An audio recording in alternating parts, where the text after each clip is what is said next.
Most founders don't fail because they lack ambition. They fail because they don't stop long enough to decide how they want to operate. I built this planning tool to help high performers step back and to decide what they want early before the year fills itself.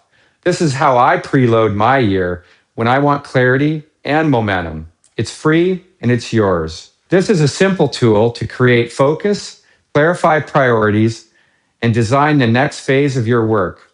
Whether it's January or the middle of the year, you can complete it in about an hour.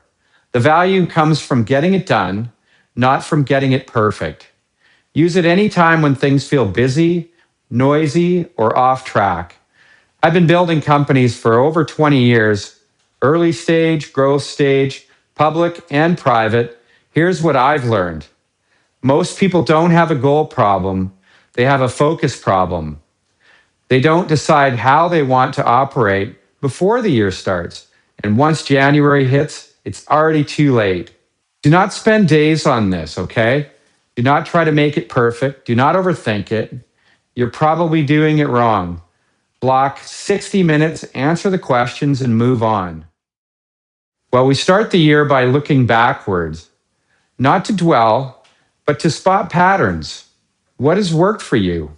What didn't work for you? Where did your energy actually go? Pay attention to decisions, not outcomes. Outcomes lag.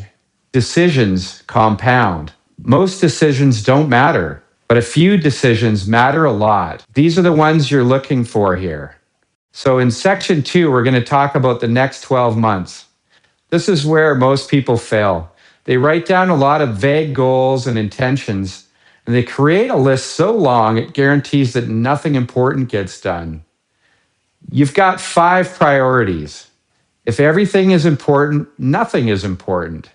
So for the next 90 days, the year doesn't really matter. You want to set the tone for the next 90 days. Okay?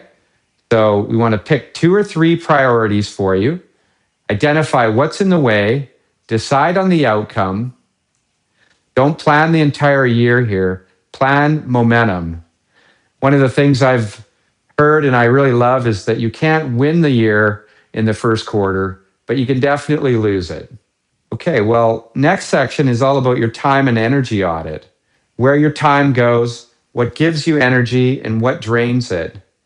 Growth doesn't come from working more, it comes from protecting the work that actually matters. If you skip this section, don't expect different results. The next section is about preloading the calendar. Okay, well, if you finally preload the year, this starts with your time off, your vacation, your fitness, all of these things that you're going to do that are going to look after your family and your personal health, they go in first. Next is about your planning weeks. I like to have a block of weeks throughout the year where I'm actually planning the next quarter. We call it big rocks. One of the key things I do, every quarter we set our rocks, which is a series of the big outcomes we want to create. I book those in the calendar. We also look at our major work cycles. These could be product launches. They might be where we need to do some research, or we're actually just getting right into a launch, customer engagement, sales, marketing. They're just big cycles, okay? But if you don't protect this time now, it will disappear. The calendar always wins. When you finish the planner, you should know 3 things. 1, what matters? 2, what doesn't?